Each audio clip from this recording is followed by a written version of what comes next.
Assalamualaikum warahmatullahi wabarakatuh. Alhamdulillahi rabbil alamin. Wassalatu wassalamu ala khatamil anbiya'i wal mursalin. Nabiina Muhammadin wa ala alihi wa sahbihi ajma'in, amma ba'du. Hari ini kita meneruskan kelas yang ketiga dalam menyatakan atau menerangkan kitab Syarh Sunnah oleh Al-Imam Al-Hasan Al-Barbahari rahimahullah. Dan pada kelas yang ketiga ini kita masih lagi berada pada pengenalan sebelum kita nak masuk kepada kitab dan teks. Iaitulah macam yang anda sebut pada penghujung kelas yang lepas. Hari ini kita akan bincang tentang latar belakang, milieu, sejarah, akidah umat Islam Ahlus Sunnah wal Jamaah secara ringkas. Kerana kalau yang detail tu kita dah ada kelasnya kan. Kita sudah ada beberapa siri itu kelas kan. Kita dah belajar firak-firak semua. Ya. Tapi kita bab muzakarah dan tazkir dan ada kaitan beberapa perkara yang perlu diperincikan, dan kemudian kita nak melihat secara khusus golongan Al-Hanabilah dalam masalah akidah ini, supaya kita ada latar belakang atau background yang lebih jelas tentang pendirian para ulama dan fuqaha tentang masalah akidah. As we all know that apabila Nabi SAW wafat, Nabi SAW sebelumnya telah pun bagi tahu kepada para sahabat radhiyallahu anhum, "Man ya'ish minkum ba'di fasayara ikhtilafan katsiran." Siapa yang hidup selepas kewafatanku akan mendapati banyak percanggahan pendapat, perbezaan pendapat. Fasayara ikhtilafan katsiran. Fa'alaikum bisunnati wa sunnatil khulafa'ir rasyidin al-mahdiyyin min ba'di. Hendaklah kamu berpegang dengan sunnahku dan sunnah para penggantiku, khalifah ar-rasyidin, yang berpegang di atas kebenaran, yang mendapat petunjuk daripada Allah selepas daripada kewafatanku. Tamassaku biha. Berpeganglah kamu akannya, dengannya, biha. Di sini ada special kan, pasal Nabi sebut di awal, Nabi kata fa'alaikum bisunnati wa sunnatil khulafa'ir rasyidin al-mahdiyyin min ba'di. Kam sunnah mazkurah huna, berapa banyak jenis sunnah disebut di sini? Ithnatan, sunnatan. Sunnatun Nabi, sunnatul khulafa' ar-rasyidin al-mahdiyyin. Tetapi dhamir, kata ganti diri yang digunakan oleh Nabi untuk merujuk kepada sunnah dua ini ialah dhamir mufrad, betul tak? Fa'alaikum bisunnati wa sunnatil khulafa' ar-rasyidin al-mahdiyyin min ba'di. Tamassaku biha. Tamassaku biha, bukan bihima. Tamassaku bihima awala biha. Biha. Berapa orang? Berapa? Daripada segi jumlah nombor. Ni untuk berapa? Ya. Huwa huma hum, hiya huma hunna. Dia daripada hiya. Jadi merujuk kepada satu. Kan? Kalau kita punya faham asalnya, patutnya tamassaku bihima. Pasal ada dua, sunnah Nabi, sunnah khulafa'. Tapi Nabi kata tamassaku biha wa'addu 'alaiha. 'Alaiha juga, bukan 'alaihima. Bin nawajid. Gigitlah ia dengan gigi geraham kamu. Sebab apa? Sebab walaupun dia ada dua tapi dia satu. Macam mana tu? Kerana khulafa' ar-rasyidin, sunnah mereka, ijtihad mereka bersandar kepada sunnah Nabi SAW wasallam. Maka dia sebenarnya adalah balik kepada perkara yang satu, iaitulah mengikut jalan agama Nabi SAW. Mengikut metod Nabi SAW. Ahlus sunnah pegang dengan sunnah Nabi, wal jamaah. Dan ini kita akan terangkan nanti mana jamaah ni, iaitulah perkataan Barbahari nanti. Imam Barbahari akan beritahu kepada kita, wal jama'atul lati yang bani alaiha, ialah apa dia, wal asasul ladhi tambani alaiha al jama'ah, alaihi al jama'ah hum ashabu Muhammadin sallallahu alaihi wasallam rahmatullahi alaihim ajma'in. Itu Imam Barbahari beritahu kita jamaah itu merujuk kepada sahabah. Itu nanti kita akan perincikan. Jadi Nabi bagi tahu bahawa akan berlaku perpecahan. Apa punca perpecahan ni? Nabi kata wa iyyakum wa muhdatsatil umur fa inna kulla muhdatsatin bid'ah wa kulla bid'atin dalalah. Jauhilah kamu perkara baharu yang diada-adakan, yakni dalam perkara agama, sama ada yang ilmiah, akidah maupun yang amaliyah. Wa iyyakum wa muhdatsatil umur fa inna kulla muhdatsatin bid'ah wa kulla bid'atin dalalah. Jadi puncanya ialah wujudnya golongan yang mengada-adakan, mereka-reka, ya, apa nama, apa kita kata, ajaran yang tidak bersandar kepada sunnah Nabi sallallahu alaihi wasallam. Ya. Jadi disebabkan itu muncullah perpecahan dalam kalangan umat Islam. Ya. Dan mereka semua ni umat Islam, ahli qiblah. Dan kita kena tegaskan bahawa perpecahan yang berlaku dalam kalangan umat Islam ini ialah perpecahan dari segi takwil. Jadi khilafun Nabi SAW, menyelisihi Nabi SAW. Para ulama telah membahagikan khilaf ini kepada dua kategori. Yang pertama, ulama kata dia adalah khilafut tanzil, perselisihan pada tanzil, pada Al-Quran itu sendiri, pada kedudukan Nabi SAW. Adakah baginda Nabi atau bukan? Adakah Quran ini kalamullah atau bukan?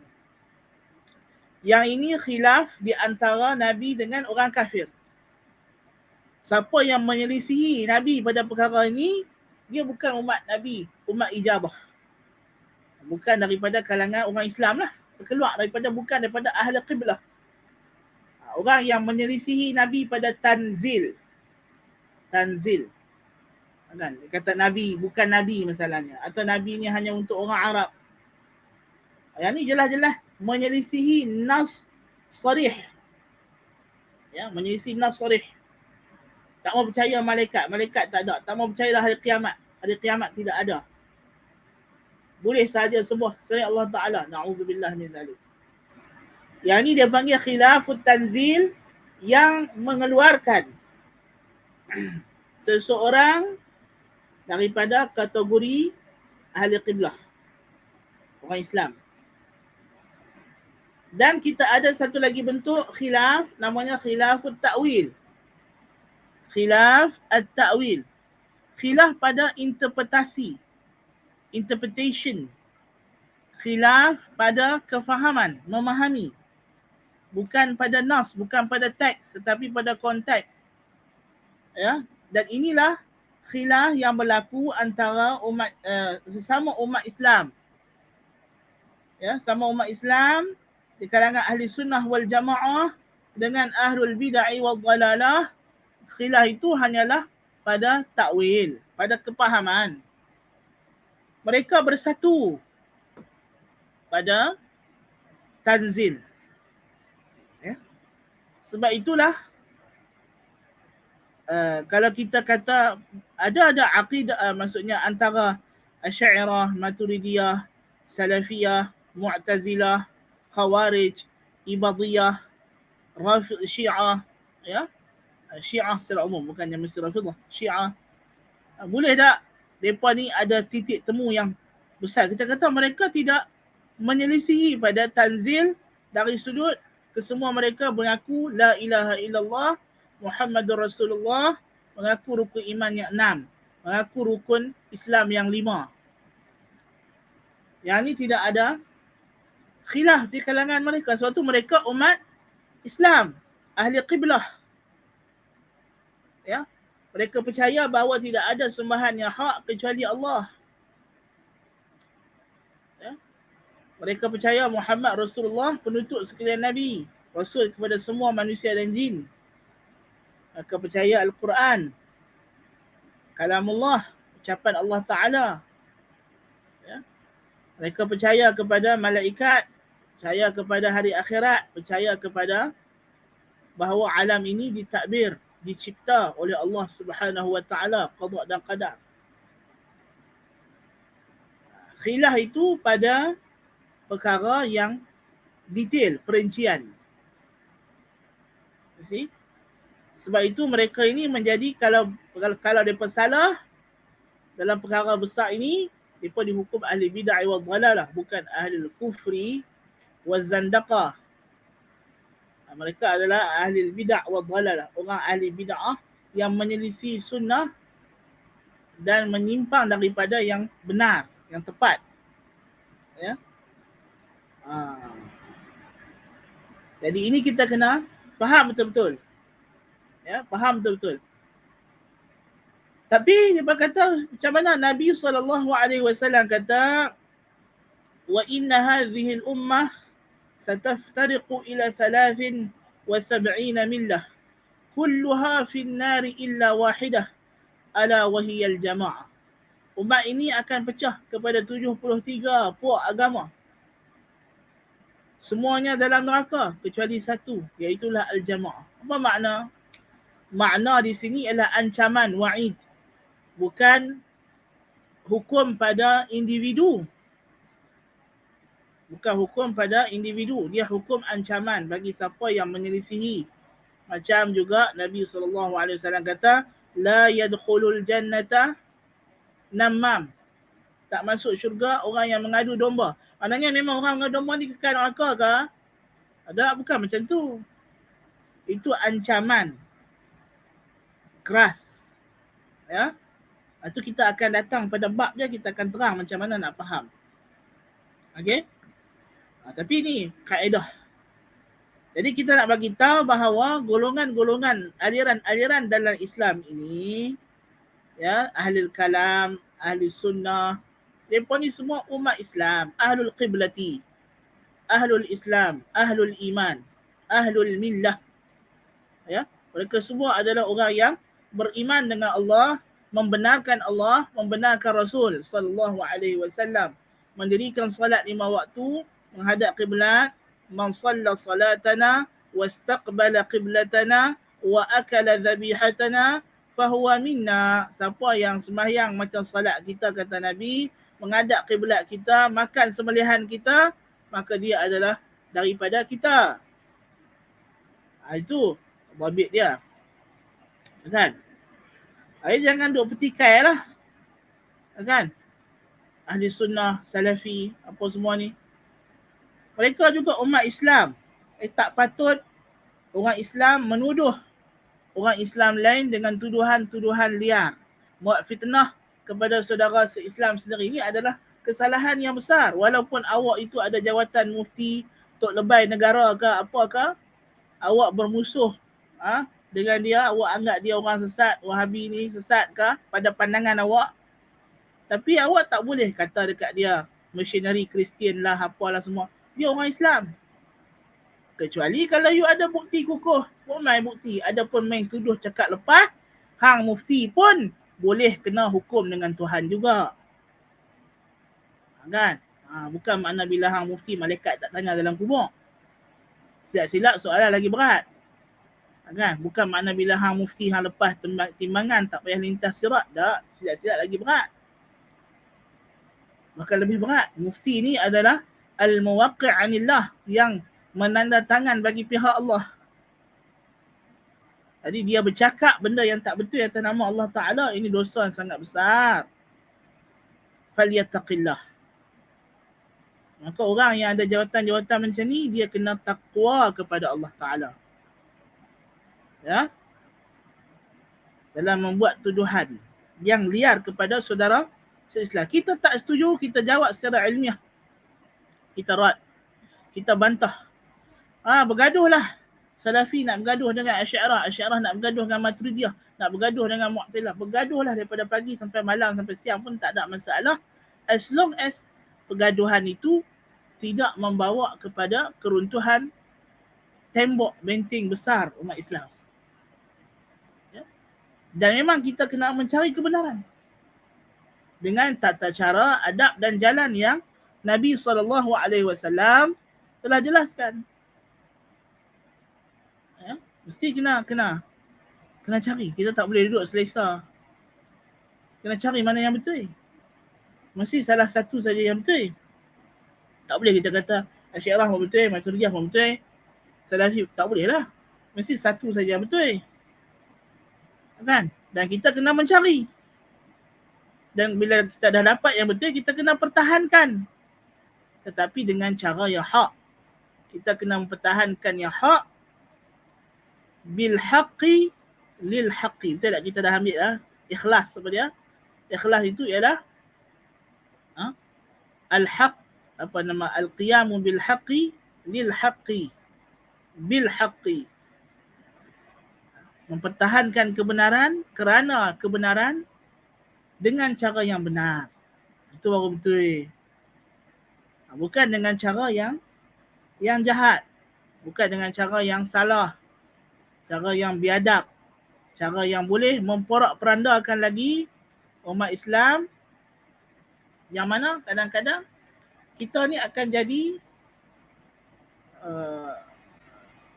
bahan orang yang berkepentingan yang nak ambil kesempatan. Ya. Kita tengok di Saudi. Di Saudi, golongan Salafi ni, pasal sebahagian Salafi di Saudi, sebahagian, bukan semua, sebahagian, kan, segelintir itu, mereka, pasal Saudi mereka hidup selesa, lama. Kerajaan sokong Salafi, mereka kata silibus sekolah semua, akidah Salafi, jamiah Salafi. Jadi mereka tidak macam kita di Malaysia yang rasa terancam dengan apa nama, pendidikan yang tidak selari, ya, dengan kita. Ya. Jadi mereka tidak rasa benda itu. Akhirnya mereka bergaduh. Sesama mereka. Pandai dia tengok, Salafi ni taat pemerintah. Kan? Di antara bukan Salafi saja, Asy'ariyah pun sama. Syekhul Islam Ibn Taimiyah kata, prinsip mentaati pemerintah ini bukan sahaja Ahlussunnah wal Jamaah. Asy'ariyah, Maturidiyah pun sama juga. Yang berisak kepada salaf. Yang memberontak ni Khawarij dengan Mu'tazilah. Dalam akidah mereka ada itu kebenaran, atau bahkan sampai yang tahap yang ghulu, kewajipan untuk memberontak kepada pemerintah. Itu ghulu, itu berlampau. Tapi Ahlussunnah wal Jamaah dia taat dalam perkara ma'ruf, tidak memberontak. Tetapi bukanlah ghulu sampai taat semua benda. Ya. Jadi bila kerajaan ni tak suka dengan satu golongan politik macam Ikhwanul Muslimin, dan Ikhwanul Muslimin ni memanglah dalam dia bercampur-campur, dia bukan atas manhaj Salafiyah yang sebenar. Dalam tu ada orang Mu'tazilah pun ada, Syiah pun ada. Yang pasal dia parti politik, dia bukan, ya, dia bukan gerakan dakwah dalam bentuk akidah, dia gerakan untuk iqamatil khilafah, untuk menegakkan khilafah. Pasal depa punya pandangan punca masalah umat Islam ni ialah ketiadaan khilafah, ketiadaan kuasa politik. Jadi kok mana pun kita kena politik ni penyelesaian dia. Yang lain tu tangguh dulu. Itu formula yang dia pakai. Tapi kita kata formula tu salah, tak betul. Betul kata guru kami Syekh Ibrahim Ruhaili hafizahullah, Ikhwanul Muslimin ni mereka nak menegakkan khilafah tapi dengan cara yang tidak syar'i, cara yang tidak sunnah. Pada mereka benda tu mungkin sunnah tapi pada kita tak sunnah, tak tepat. Jadi tak apalah kita erat mereka secara ilmiah, akademik. Tapi sekarang ni ada golongan yang sampai dah ke tahap permusuhan itu macam bermusuh ahli politik. Dan sampai ke tahap akhirnya mereka mentahzir ulama-ulama salafi yang tulen, ulama-ulama salafi yang sebenar demi nak mempertahankan bid'ah-bid'ah yang dibuat oleh bila kerajaan Saudi sudah mula buat benda-benda bid'ah dhalalah, ya, buat konsert-konsert apa semua, maka mereka ni nak mempertahankan orang daripada mengkritik kerajaan, alihkan perhatian untuk mencari kesalahan-kesalahan yang kadang-kadang tak salah pun, hanya persepsi dan negatif dibuat pada para ulama ahli sunnah wal jamaah salafiyah. Tengok tu. Itu yang berlaku di Saudi. Kan? Sampai ke tahap itu jadi hari ini. Dipergunakan dalam isu politik di Libya. Ya? Sampai ada seorang ustaz salafi apa nama tu, dia tu sampai apa masuk belah Haftar. Lawan. Bila main tang depa boleh pula depa gulingkan kerajaan. Atas alasan kerajaan yang memerintah itu ikhwan muslimin. Na'udzubillah min zalik. Sejak bila dalam ajaran ahli sunnah wal jamaah kita hanya taat pemerintah yang ahli sunnah wal jamaah? Imam Ahmad taat kepada kerajaan Mu'tazilah. Bukannya kita taat kerajaan yang kita suka. Siapa yang telah dipilih untuk menjadi pemerintah, sama ada kita bai'ah, kita tak bai'ah, kita kena taat. Kita kena taat. Kan? Selagi mana dia suruh tu benda yang ma'ruf, dan tak boleh kita nak menggulingkan dia dengan cara kekerasan. Kan? Cara ketidakstabilan itu bila kita menjatuhkan pemerintah yang sah, kita tidak sabar di atas kezaliman pemerintah, maka berlaku huru-hara yang lebih besar daripada apa yang kita jangka, macam yang tengok dalam Malaysia lah ni. Tak mampu, bahkan lebih daripada itu, bukan sekadar tidak sabar dengan kezaliman pemerintah, ditambah pula di Malaysia ni dengan kerana tamak kepada jawatan dan kuasa. Itu satu lagi, bukan jawatan kuasa, dia kata tamak jawatan kuasa, kan? Lagi tambah lagi pula syahwat itu. Nasallallahu al-afiyah. Okay. Sampai ke tahap begitu sekali. Ya, mereka ini ditunggang, dijadikan keldai oleh golongan politik atas nama mentaati pemerintah, seolah-olah macam akidah salafi itu taat pemerintah sahaja, tidak ada isu lain, dan mereka sanggup berkompromi pula dalam bab-bab yang lain as long as orang itu taat pemerintah. Dan siapa yang bukan tidak taat pemerintah, yang tidak menzahirkan ketaatan dengan cara mereka, cara hulu mereka. Bahkan sampai anda tengok ada seorang tu di Saudi, dia ni apa, yalah dia kata dia ulama lah juga, apa nama, ada PhD, baru dapat PhD dalam akidah ke apa.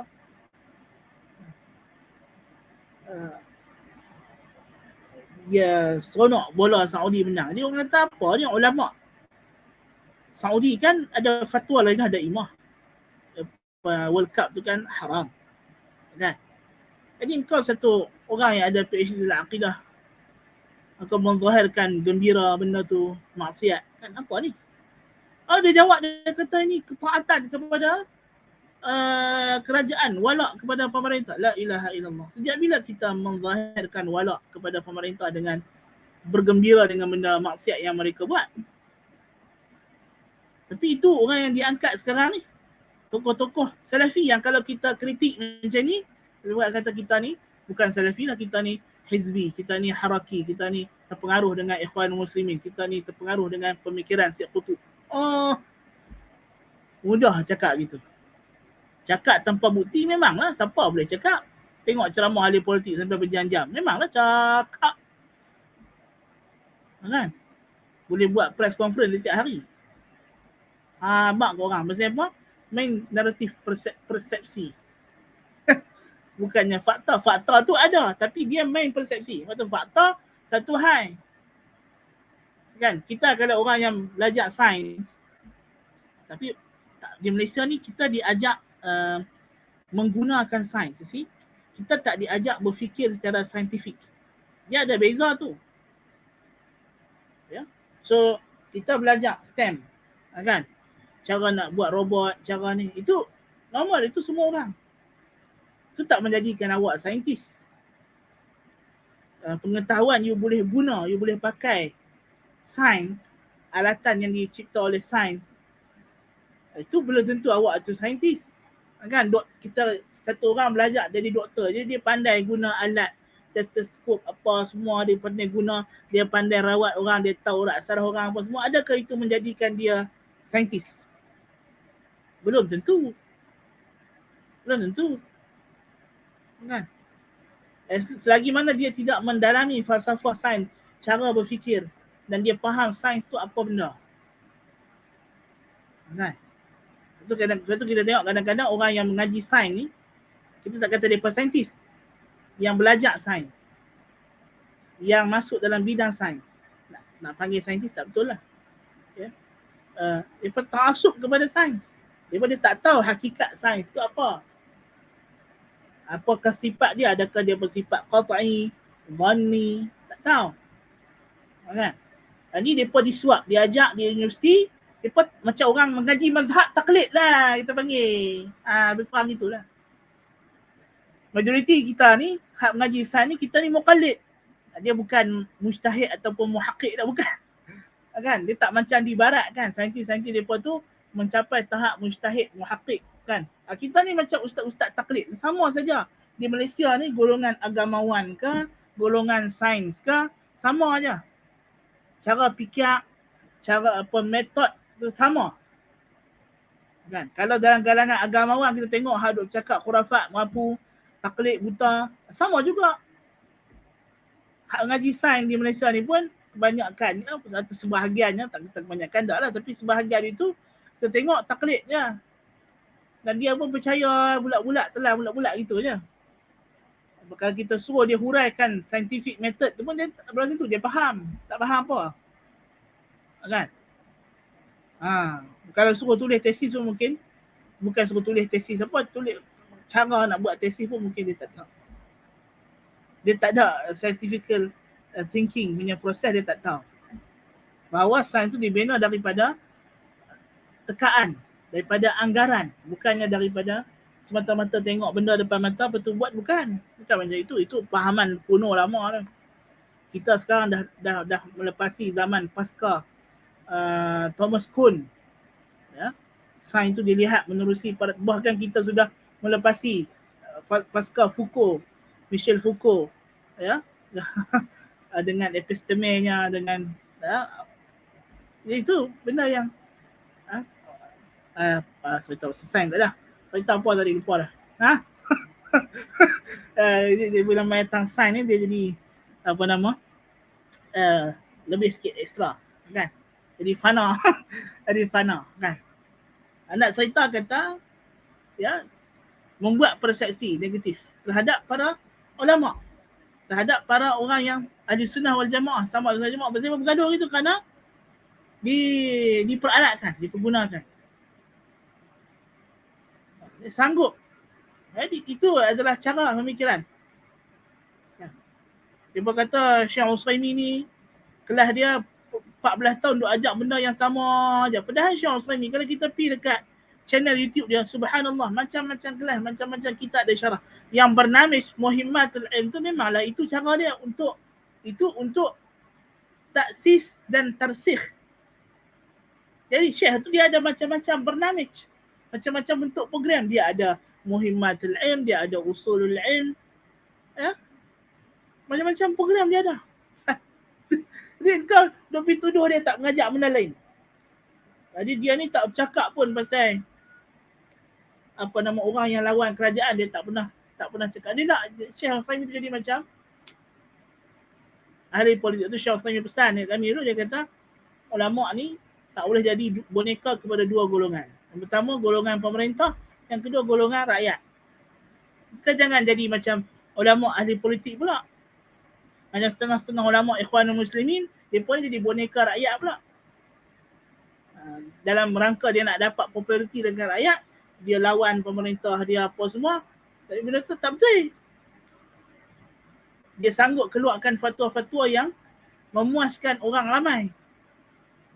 Pun tak betul juga. Fatwa ni bukan hanya salah bila kita keluar fatwa berlawanan dengan dalil untuk kepentingan pemerintah sahaja. Kalau kita bagi fatwa lawan dengan dalil untuk kepentingan orang ramai, untuk kepentingan diri kita sendiri pun salah juga. Itu Syekh Uthaymin. Tadi Syekh Uthaymin, ni Syekh Uthaymin pesan. Dalam kitab-kitab dia banyak disebut kan, ulama daulah, ulama ul-millah, ulama ul-ummah. 3 jenis ulama ni. Ulama yang kerajaan, ulama agama, ulama umat. 2 tak betul. Umat dengan kerajaan tak betul. Yang betul ulama agama, millah.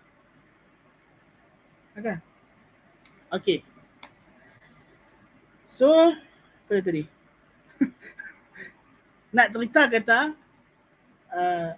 kita balik kepada cerita asal. Dia dah pecah banyak sangat kan ni kan. Dia kalau buat tu dia dah jadi kubur-kubur. Okay, kita balik, kita pergi kepada poin yang poin besar yang seterusnya. Okay. Jadi kita kata tadi Nabi SAW wafat selepas zaman Nabi SAW berlaku peristiwa-peristiwa. Walaupun ada percanggahan pendapat, tapi tidak membawa kepada tafarruq. Dia ada ikhtilaf dan dia ada tafarruq. Bukan semua ikhtilaf membawa kepada tafarruq. Ikhtilaf mazhab yang 4 pada asasnya tidak membawa kepada tafarruq. Zaman Nabi SAW, para sahabat khilaf. Lepas daripada perang Ahzab, Jibril datang kepada Nabi SAW. Jibril kata, "Hai Muhammad, hampa letak senjata dah. Kami malaikat belum letak lagi." Nabi kata, "Ila ain? Ke mana pula aku disuruh oleh Allah Ta'ala untuk perang?" Jibril tunjuk ke arah Bani Quraidah. Sedangkan ketika itu dah dekat waktu asar. Nabi kata, "Tidak, la tusallunna salatal asri illa fi Bani Quraidah." Jangan kamu sembahyang asar melainkan di Bani Quraidah. Sahabat faham perkataan Nabi ni dengan 2 tafsiran. Satu tafsiran kata maksud Nabi ni kita kena jalan cepat-cepat sehingga kita sempat sampai di Bani Quraidah masa waktu asar. Jadi masa tengah jalan masuk asar. Jadi mereka yang faham dengan fahaman pertama, mereka sembahyang asar. Mereka kata maksud Nabi tadi ialah supaya kita cepat-cepat jalan sampai, pasal kita ada qat'i. Qat'i dia waktu salat. Waktu salat tak berubah. Kan? So sekarang ini kita ada satu arahan qat'i waktu salat. Dan kita ada satu lagi nas yang zanni apa maksud Nabi. Maka para sahabat mentakwilkan, mentafsirkan perkataan Nabi ni disuai padankan dengan nas yang qat'i tentang waktu salat. Ialah maksud Nabi ialah kita jalan cepat-cepat supaya kita sampai di Bani Quraidah masa asar. Tapi nak buat macam mana? Dah jalan, asar dah masuk juga. Tak dan juga sampai. Kita sembahyang je lah. Sahabat yang kedua, golongan yang kedua pula faham kata, tak. Walaupun kita ada nas qat'i, kata waktu salat ni macam ni. Tapi sekarang kita ada dalil yang baru. Dalil ni mungkin telah mengkhususkan, mentakhsiskan bahawa untuk hari ni sahaja kita boleh semayang lewat asar, walaupun kita sampai nanti waktu maghrib, kita hanya semayang di Bani Quraidah. Jadi mereka ni tak semayang melainkan sampai di Bani Quraidah, di perkampungan Bani Quraidah lah maksudnya. Ya. Nabi tengok mereka sahabat ni berbeza pandangan, Nabi tak kata apa. Sebab Nabi memang melatih para sahabat dia untuk berijtihad. You see? Nabi memang melatih mereka untuk menjadi mujtahid. Jadi ada benda-benda yang Nabi memang buka ruang untuk mereka bagi fatwa dan sebagainya. Okey. Baik. Jadi maknanya ada khilaf, tapi tidak membawa kepada tafarruq. Okey. Khilaf mana yang bawa pada tafarruq ni ialah apa yang berlaku pada zaman Uthman ibn Affan radhiyallahu anhu dengan terbunuhnya apabila berlakunya usaha-usaha daripada orang munafiqin. Jadi kita ringkaskan cerita, tak serta detail lah. Pasal kita dah tulis buku dah bab ni. Boleh baca lah. Dan kita dah buat kelas dah. Kita semua tahu di situ puncanya khilaf tafarruq. Tapi ahli sunnah wal jamaah pada zaman sahabat, zaman tabi'in terus kuat dan menjadi aliran perdana umat Islam. Ya. Sepihan-sepihan kecil, Khawarij, Murji'ah, Mu'tazilah, nanti akan datang dalam kitab. Kita akan perincikan lagi benda ni pasal nanti dalam kitab akan datang masalah perpecahan ahli bidah itu, apa usulnya, apa semua tu kita akan hurai lain. Sekarang kita nak ambil background kitab ini. Dan kemuncak ahli bid'ah ini ialah pada abad kedua dan masuk awal abad ketiga hijrah. Ya. Iaitulah di akhir hayat Imam Syafi'i radhiyallahu anhu, Khalifah Al-Ma'mun. Di akhir hayat Imam Syafi'i, Khalifah Al-Ma'mun telah membenarkan, menyebarkan golongan ahli kalam.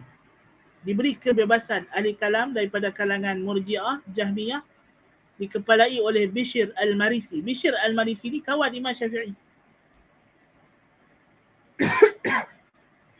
Dia ulama mazhab Hanafi. Okey, mazhab Hanafi. Jadi dia ni menyebarkan akidah Al-Quran makhluk. Dan dia mendapat pembelaan, penjagaan pihak kerajaan. Kalau dulu masa zaman Harun Ar-Rashid, bapa kepada Al-Ma'mun, dengan zaman abang dia Al-Amin, ahli kalam tak boleh menyebarkan. Mereka ni akan ditangkap apa semua. Ya. Kalau menyebarkan pemikiran-pemikiran yang berunsur ke falsafah asing. Tapi Al-Ma'mun, sebab dia melakukan satu revolusi, dia menterjemahkan buku-buku falsafah secara asas. Bukan makna kata tidak ada terjemahan falsafah sebelum tu, tapi Al-Ma'mun memang menterjemahkan kitab-kitab falsafah. Ya. Jadi dengan itu terkukuhlah apa yang dinamakan sebagai ilmu kalam. Ilmu kalam ni apa ilmu kalam? Nanti kita akan bahas lagi apa makna ilmu kalam. Secara asasnya al-kalam dalam perkataan ilmu kalam ni merujuk kepada alif lam ahdiyah. Kerana dia asasnya adalah al-kalamu fil ilah atau fil ilahiyat. Perbincangan, perdebatan berkenaan Tuhan. Disputation on God. Ya.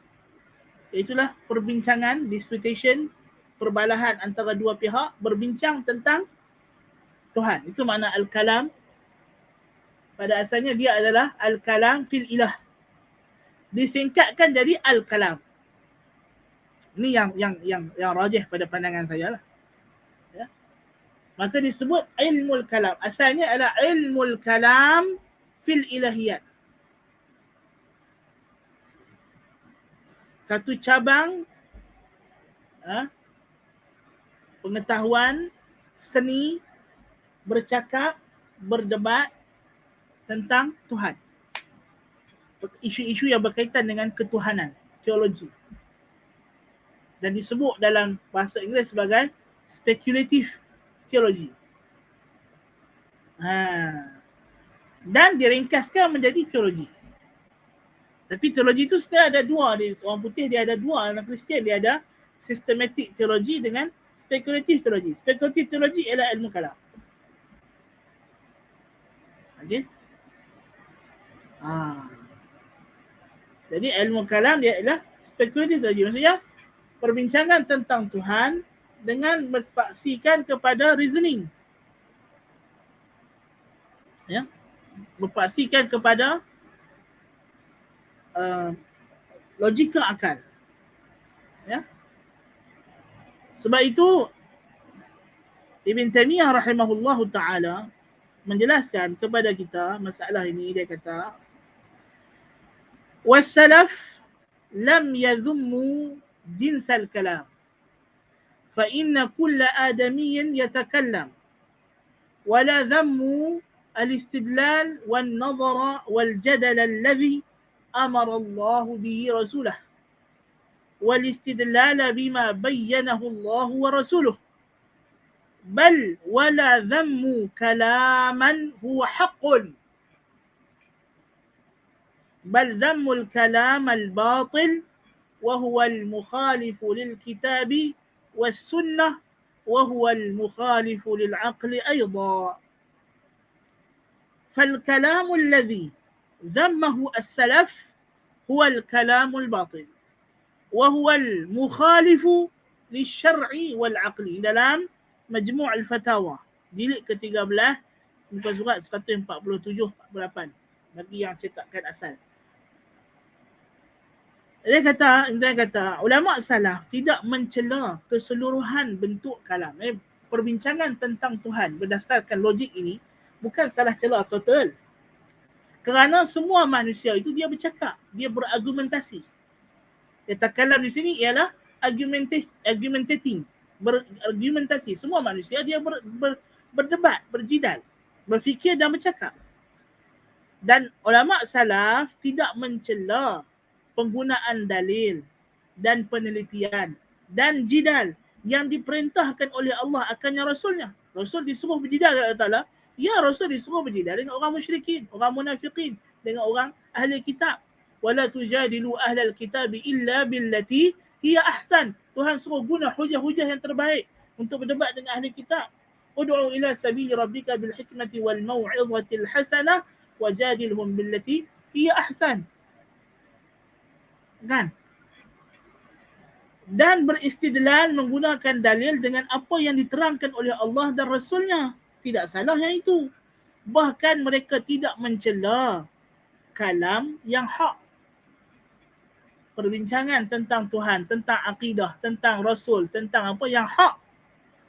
Bahkan mereka mencela kalam yang batil, yang menyelisihi kitab dan sunnah, yang menyelisihi logik akal juga sebenarnya. Iaitulah perkara yang batil. Maka kalam yang dicela oleh salaf itu ialah kalam yang batil, yang menyelisihi syarak dan akal.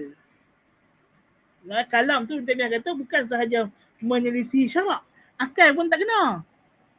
Tapi ada orang dia tak faham, dia ingat kalam itu sesuai dengan akal. Okey? Jadi isunya adalah ulama salaf mencela ilmu kalam kerana ilmu kalam itu macam mana kata Imam Malik, ya, walakinnahu batilun yadullu ala batil. Ianya adalah batil yang menunjuk atas batil kerana isi kandungannya, bukan kerana dia ada penggunaan istilah-istilah baru. Ya. Okey. Sebelum itu kita akan bincang nanti bila bab kalam nanti. Bila Al-Barbahari sebut masalah kita akan hurai lagi lanjut. Poin dia nak cerita sejarah. Sejarahnya ialah bila diterjemah kitab-kitab falsafah maka mengukuhlah perbincangan tentang Tuhan. Dalam rangka apa? Apa tujuan dia?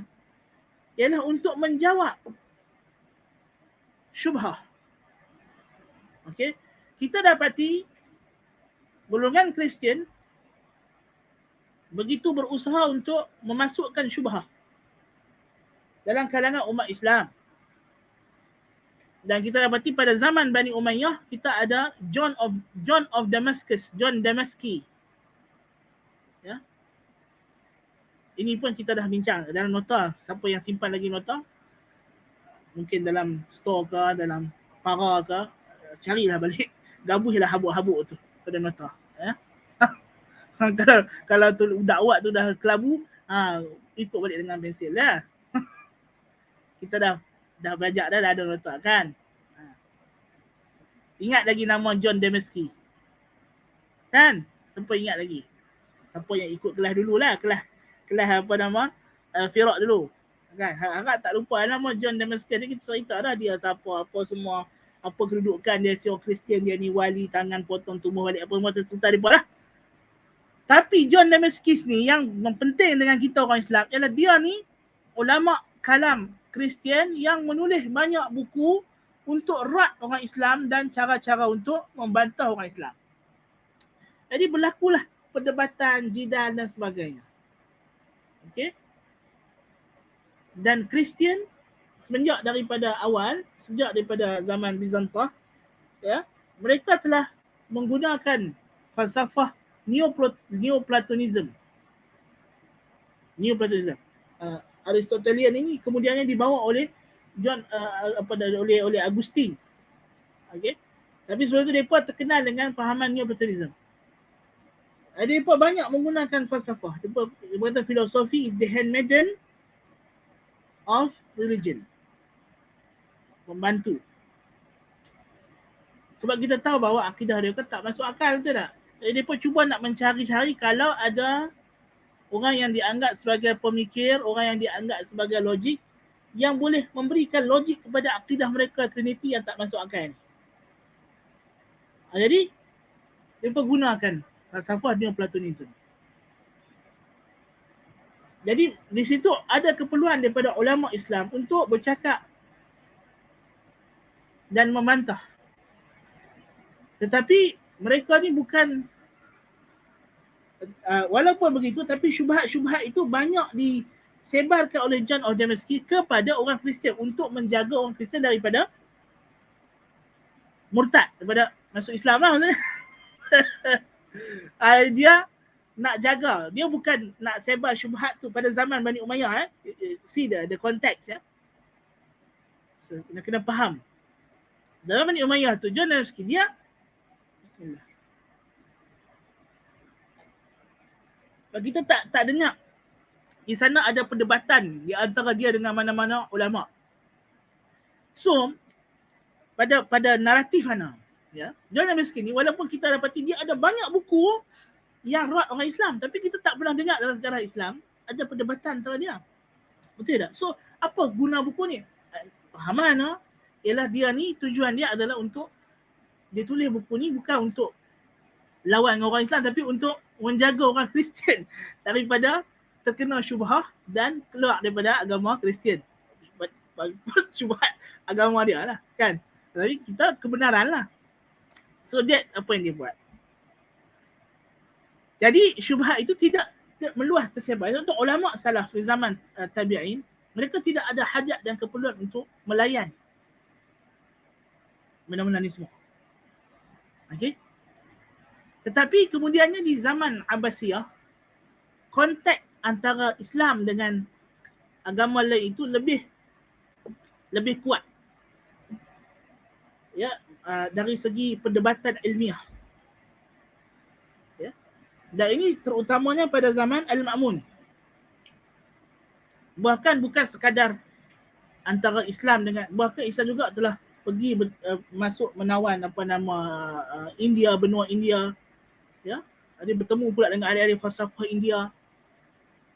Maka berlaku perdebatan. Dan di antara isu juga ialah, selain daripada perdebatan antara Islam dengan orang bukan Islam, ialah orang bukan Islam yang masuk Islam.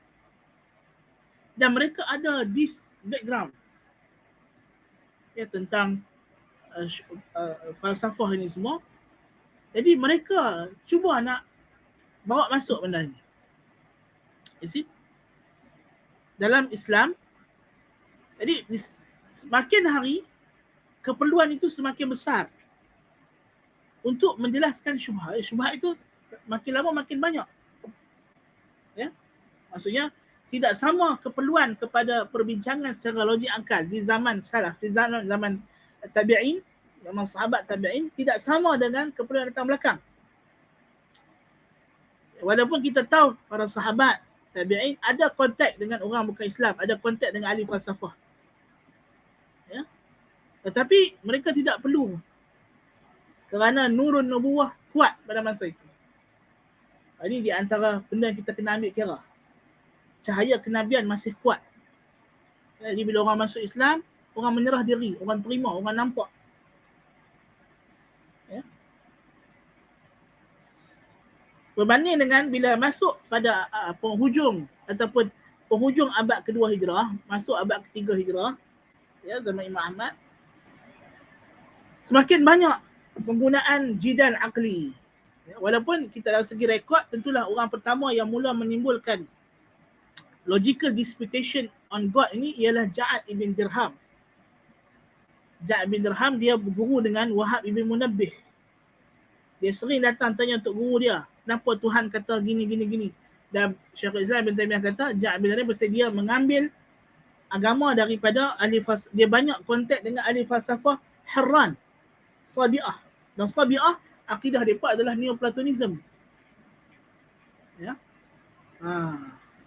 Dan Ja'ad kemudiannya menurunkan ilmu dia kepada Jaham ibn Safwan. Gitu. Baik.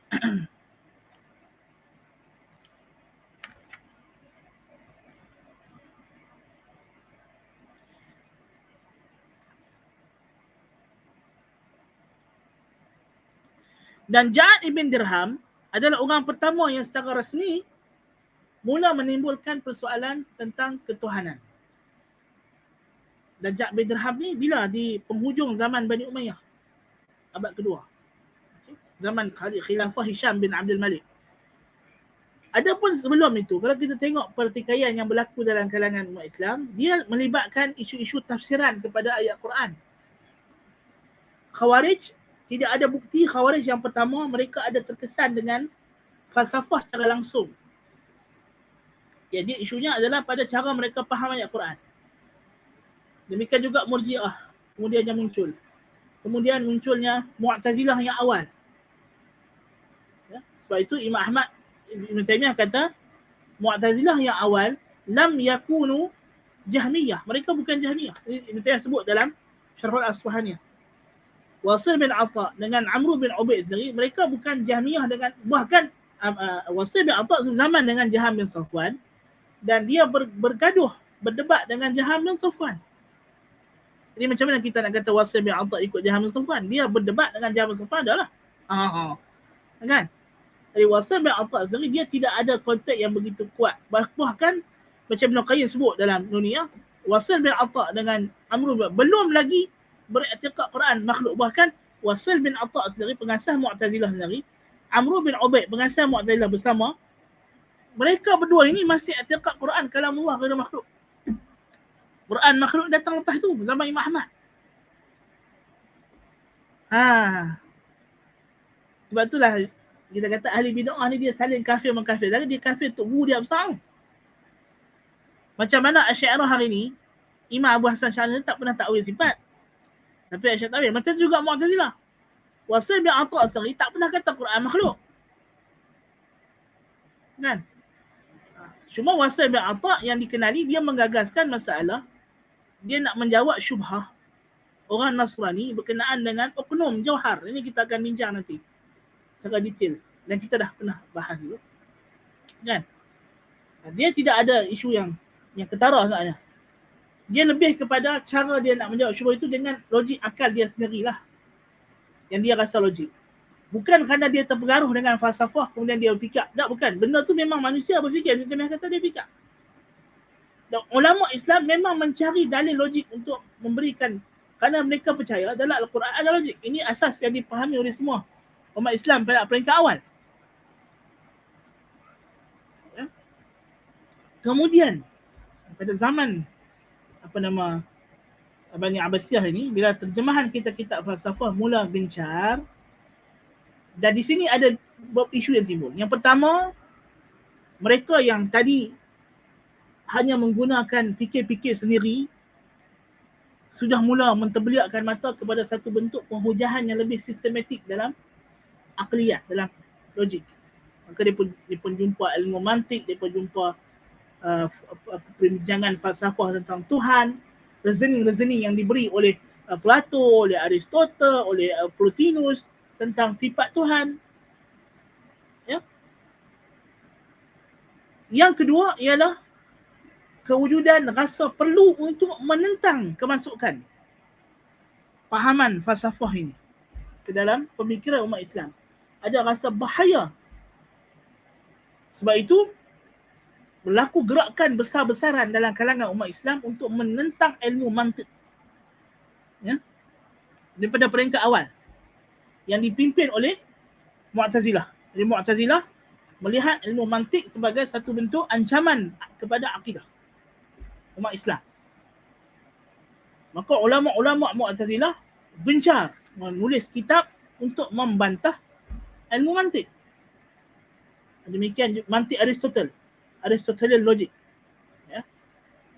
Dan mereka merasa bahawa umat Islam perlu menzahirkan cara berfikir logik mereka sendiri. Maka Mu'tazilah cuba menzahirkan isu ini. Demikian juga daripada kalangan ulama Syiah An-Nubakhti juga berusaha menentang ilmu mantik. Di kalangan ahli tasawuf As-Sahrawardi berusaha untuk menentang ilmu mantik. Dan kemudian usaha itu disokong oleh Syekh Islam bin Taimiyah. Ya. Jadi ada rasa perlu. Ada ulama-ulama faqih-faqih fuqaha mengharam mantik. Ulama-ulama Asy'ariyah Abdul Qahir Al-Baghdadi menulis kitab untuk membantah ilmu mantik. Jadi mereka mengagaskan konsep tarikh mereka sendiri, konsep ilmu, ya. Maka ulama-ulama kalam ni menulis ya pada peringkat ini. Yang mana kalau kita bahagikan ilmu kalam ini pada, kalau mengikut pembahagian golongan Asy'ariyah, dia membahagikan ilmu kalam ni kepada pre-Ghazalian and post-Ghazalian. Ilmu kalam qadim dengan ilmu kalam jadi sebelum Al-Ghazali, pre-Ghazalian teologi and post-Ghazalian teologi. Selepas Ghazali jadi di tengah. Tadi disebut dalam kitab-kitab ilmu kalam yang besar-besar ada Asy'ariyah, mereka bahagikan ilmu kalam. Contohnya macam Al-Bajuri dalam Hasyiah atas Syarahan Nasafiyah, dia sebut ilmu kalam tu bahagi dua. Jadi ciri-ciri dia ilmu kalam pada peringkat awal ni, ilmu kalam logik untuk berfikir menentang ya kemasukan pemikiran falsafah, menentang ilmu mantik. Ya, ini yang awal. Tapi dalam masa yang sama mereka juga membuat kesimpulan yang salah. Sebab itu ulama salaf menentang ilmu kalam yang batil ini dan mereka menamakan dia sebagai ahlul ahwa'i wal ara'. Golongan yang mengikut hawa, kecenderungan sendiri dan pandangan kesimpulan sendiri. Jadi kesimpulan yang mereka buat tu salah, tak betul. Lalu menatijahkan apa? Akidah yang salah.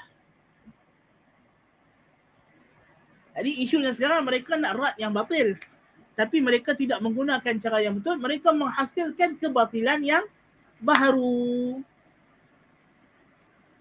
Itu masalah dia. Kan? Jadi kemudian selepas daripada mula dengan Abul Ma'ali Juwaini abad ke-5 Hijrah, ya, selepas daripada Al-Barbahari, maka ilmu kalam mula bercampur dengan falsafah, especially bila Al-Ghazali mula menceburkan diri ke dalam falsafah dengan tujuan arah falsafah, tapi Al-Ghazali sudah terkasima dengan ilmu mantik. Al-Ghazali adalah orang pertama ahli kalam yang pusing 180 darjah. Daripada asalnya ulama kalam ni mereka nak lawat ilmu mantik, Ghazali kata tak, mantik bagus, tak ada masalah, kita ambil. Bahkan dia kata inilah senjata ghanimah yang kita dapat daripada pihak musuh yang kita boleh guna lawan balik. Masalahnya Al-Ghazali tidak modify the kan. Jadi di situ berlakunya perubahan. Okey. Jadi di sini secara ringkas kita kata perjalanan akidah umat Islam dan hubungannya dengan pemikiran logik. Kita kata dia memang umat Islam, ulama salaf tidak menolak logik dalam akidah. Tapi isunya adalah muncul golongan yang pertama ialah golongan yang bukan tujuan mereka nak ikut falsafah tapi nak lawan falsafah tapi dengan logik, tapi mereka melakukan kesalahan. Dan kesalahan itu akhirnya menjadi bid'ah. Ya. Dan bid'ah itu diikuti oleh orang. Maka terbentuklah aliran-aliran. Rata aliran Mu'tazilah, aliran Jahmiyah. Ya. Macam Jaham dan Safwan sama juga, dia nak rad Sumaniyah. Sumaniyah, ada yang kata Sumaniyah ni ialah Buddha, ada yang kata Sumaniyah ni ialah golongan Charvaka. Yang mana mereka ni golongan yang berpahaman falsafah madiyah, materialism. Yang melihat setiap yang wujud itu mestilah ada kewujudan material, mahsus. Tapi dia rad cara tak betul.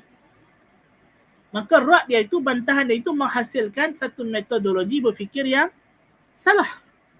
Lalu dipraktikkan kepada pemahaman terhadap Quran dan Sunnah cara salah. Jaham dan Safwan dia sendiri bukan nak ikut pahaman falsafah, dia nak rad falsafah Sumaniyah yang anti Tuhan, yang tidak percaya Tuhan, yang ateis. Dan dia sendiri tidak belajar, tidak diketahui Jaham dan Safwan ni ada belajar falsafah ke apa, tidak tahu. Cuma dia guna pemikiran dia sendiri dengan cara yang salah, dan mungkin juga kerana dipengaruhi oleh cara fikir falsafah umum yang maksudnya bukanlah dia orang yang mendalami falsafah, tapi dia ada pengetahuan background serba sedikit kerana benda tu tersebar dalam masyarakat. Falsafah mithaliyah. Ya, falsafah idealism. Tuhan ni mestilah distinct, mesti tidak boleh sama dengan makhluk. Dan mungkin dia ada mutala'ah kitab falsafah. Selepas dia nak jawab syubhat tersebut. Dalam rangka itu dia menghasilkan satu bentuk pemikiran yang baru, yang salah, yang berlawanan dengan nas, yang berlawanan dengan wahyu, yang berlawanan dengan ijma' salaful ummah. Ini berlaku kesesatan. Berlakunya kesesatan. Tapi ulama salaf asalnya mereka tidak mencela penggunaan pemikiran. Yang mereka cela itu ialah pemikiran yang salah. Ini kita kena tegaskan awal.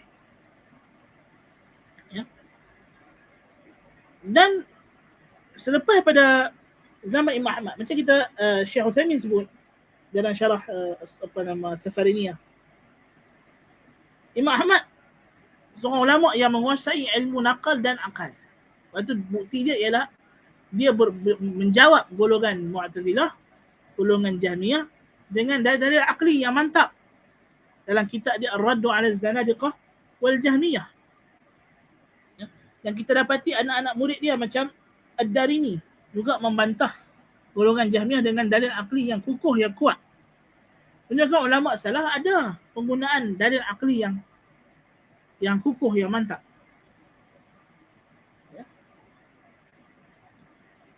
Dan di antara aliran yang berusaha, dan kita kata tadi bila zaman Al-Ma'mun, kemudiannya Al-Ma'mun, lepas wafatnya Al-Ma'mun pada tahun 218 Hijrah, Al-Ma'mun telah menguatkuasa undang-undang supaya memaksa, enforce. Kalau pada peringkat awal, dia hanya sekadar menyebar dan menyokong pendakwah ilmu kalam, tapi di akhir hayat dia enforce, dia jadikan itu akidah rasmi yang mesti dipegang, iaitu Al-Quran makhluk. Ya. Maka muncul aliran yang menentang gerakan Mu'tazilah ini. Yang pertamanya adalah Imam Ahmad bin Hanbal. Ya. Yang keduanya ialah Abdullah bin Sa'id Al-Kullab, Ibn Al-Kullab, yang cuba dengan cubaan untuk menggunakan approach ilmu kalam yang dibawa oleh Mu'tazilah.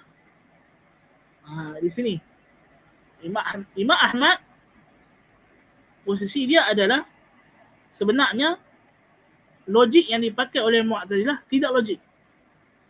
Jadi kesalahan mereka bukan sekadar pada natijah tapi juga pada muqaddimah. Manakala Ibnu Kullab melihat muqaddimah sahih tapi yang salah natijah. Inilah yang mencetuskan dua aliran yang berbeza dalam berhadapan dengan yang mana kedua-dua tokoh ini berasal daripada Ahli Sunnah. Ibnu Kullab berasal daripada Ahli Sunnah. Ya. Bukannya dia bukan daripada Mu'tazilah atau bukan, tak, dia asalnya ulama yang beriktikad akidah salaf. Ya, pada asalnya. Ya.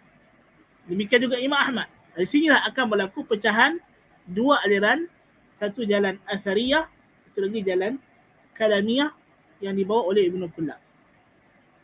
Tak sempat juga, masa dah tak habis, 3 minit tak dah nak buat kesimpulan. Jadi kita kena tangguh lagi perbincangan ini kepada kelas yang akan datang. Nah, harap kelas ni ialah kelas yang boleh kita habiskan muqaddimah. Tapi qadarullah masya' fa'al. Kita akan sambung lagi perbincangan minggu ini, background ini berkenaan dengan trend atau aliran pemikiran akidah dalam kalangan Mu'tazilah, dalam kalangan Hanabilah, yang mana merupakan aliran yang dianuti oleh Al-Barbahari selaku ulama besar mazhab Hanabilah. Okey. So kita tangguhkan setakat itu dulu untuk pagi ini. Tidak ada apa-apa persoalan yang timbul nampaknya. Alhamdulillah. Jadi kalau tidak ada apa-apa persoalan, kita tangguhkan dengan tasbih kafarah. Subhanakallahumma bihamdika asyhadu an la ilaha illa anta astaghfiruka wa atubu ilaik. Wa sallallahu ala Muhammadin nabiyil ummi wa ala alihi wa sahbihi ajma'in.